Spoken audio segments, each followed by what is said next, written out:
हमारा भी स्टेटस ये है कि हम लोगों का 2 बार वहाँ पे स्क्रीनिंग हो चुका है। मूवी में ऐसा कोई सीन नहीं है, हीरो हीरोइन ने पूरे पिक्चर में हाथ भी नहीं पकड़ा है और पिक्चर को एडल्ट सर्टिफिकेट दे दिया गया है। There is not a single scene which qualifies it to be adult, but और उन्होंने कोई रीजन नहीं दिया है।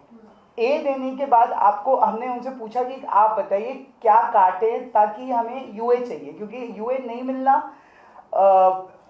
पिक्चर के बिजनेस को बहुत इफेक्ट कर सकता है, खासकर जब आप विंटर सीजन के टाइम में आएंगे। पूरा नॉर्थ इंडियन मार्केट रात के शोज मिलते हैं ज़्यादातर ए को, और रात के शोज होते चलते ही नहीं हैं इन नदर्न मार्केट। तो हमारे को पिक्चर के बिजनेस के लिए यूए लेना बहुत ज़रूरी था। ए हमारे को दिया जा रहा है और ए के साथ कोई कारण नहीं दिया जा रहा है। It is not a right method of doing things. हमें ए देने का मतलब क्या है, क्यों दिया है हमें adult certificate? Because the thing is that see adult certificate ज़्यादातर ऑडियंस देखकर नहीं जाती, बट सर्टिफिकेशन से क्या फ़र्क पड़ता है? ये फ़र्क पड़ता है कि डिस्ट्रीब्यूटर्स जो होते हैं वो कम इंटरेस्ट लेते हैं ये सोचकर कि इस फिल्म में एडल्ट कंटेंट है। दूसरा ये होता है कि यहाँ पर जो शो टाइमिंग्स है अगर ए सर्टिफिकेट से ऐसे ही मिलते हैं जहाँ पे दोपहर का होता है और लेट नाइट 10 बजे के बाद का होता है, because it's an A certificate film. Now the thing is whether they give us A or UA or any certificate, we will be going out with our film and we would love to release the film because the film is not about a certificate, it's about the issue जो issue हो रहा है इन दिनों, जो हम बताना चाहते हैं वो उसके बारे में। अब सेंसर बोर्ड हमें क्यों दे रही है या देने से उनको क्या फ़ायदा है या वो ए देकर क्या बताना चाहते हैं हमें, वो हम उनसे ही पूछ रहे हैं। बिकॉज जनरली क्या होता है कि जब ए सर्टिफिकेट मिलता है तो sensor board also tells you कि इन वजह से ए सर्टिफिकेट मिला है आपको। माने कि अगर आपने ऐसा सीन बताया जिसकी वजह से लोगों के मानसिक संतुलन पर असर हो सकती है, या फिर बच्चे ये सीख कर घर पे जा सकते हैं और फिर उनके मानसिक संतुलन पर असर हो सकती है, या फिर ये जो आपने दिखाया है वो एक्चुअल ऐसा होता नहीं है, ये आप लोगों के दिमाग में डाल रहे हो, ये होता है।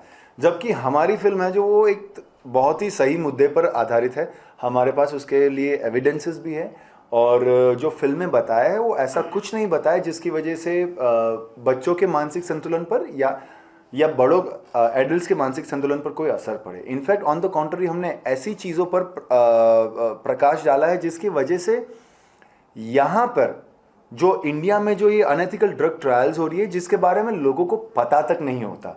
सी we have to understand that medically as normal people, medically जो होता है नॉर्मल पीपल इतना अवेयर नहीं होता कि वो कौन सी दवाई ले रहा है, उससे उसमें क्या आड़ असर हो सकती है या क्या अच्छी असर हो सकती है।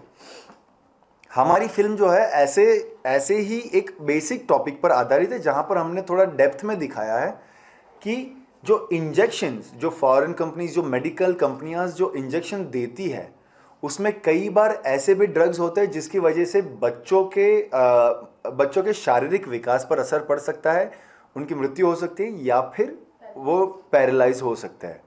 ये हमारा बेसिक मुद्दा है फिल्म का, जिसके ऊपर हमने कहानी बताई है एक लड़की की, और पूरा ये पैकेज जो है वो हमने बताना चाहा है। अब सेंसर बोर्ड हमें क्यों एडल्ट सर्टिफिकेट दे रहा है या वो, उससे हम भी अनजान है। इनफैक्ट हमारा भी यही प्रयास है कि उनको पूछे कि सर आपको या सेंसर बोर्ड आपको कौन से ऐसे सीन्स लग रहे हैं जिसकी वजह से आप हमें ये कह रहे हो कि, अब उन्होंने एक मुद्दा ये लिया है कि आपके फिल्म में आप जो आपने लिखा हुआ है कि based on true incidents, true events, वो निकाल दीजिए। अब वो निकालने से फिल्म की जो क्रेडिबिलिटी है, फिल्म के पीछे जो रिसर्च गया है, वो रिसर्च जो है वो पूरा उसकी मेहनत कोई मायने नहीं रखती। फिर it's a fictional story which is not. हमारी फिल्म का एक मेजर यूएसपी ये भी रहा है कि it's a based on true events. हमारे पास एविडेंसेस है, हमारे पास रिसर्च है। रजत ने इनफैक्ट काफ़ी रिसर्च किया है पिछले 1.5-2 साल में। एज एन एक्टर ऑनेस्टली बताऊँ ना आपको, तो हम लोग फिल्म शुरू करते ही प्रोजेक्ट सुनने जाते हैं और सब चीज़ें, but before we started the film, in fact Rajat से मेरी मुलाकात हुई थी। उन्होंने बहुत सारी ऐसी पहले 3 हमारी मीटिंग्स तो इसी बात पर हुई थी कि उन्होंने क्या रिसर्च किया है, और फिर फिल्म के बारे में बात हुई थी और उसमें क्या रोल है, क्या किरदार है। तो I was absolutely unaware of this whole issue. I mean थोड़ा वेगली सबको पता होता है कि क्या दे रहे, क्या मेडिसिन में क्या दे रहे, क्योंकि इन दिनों अखबार में आता रहता है कि ये ड्रग ट्रायल्स में या दवाई डुप्लीकेट्स होती है, ये सब आइडिया रहता है। पर इतनी गहराई में जाना और इतनी रिजल्ट्स के साथ, नंबर्स के साथ, definitely I had no idea whatsoever. So when he gave me the research and everything, I realized that this is much more deep than it is actually it actually sounds, you know। और ऐसी अगर film में काम करने का मौका मिले तो it's a great in a way it's a great honor also that we have been a part of this beautiful film where we can make people aware of what is happening.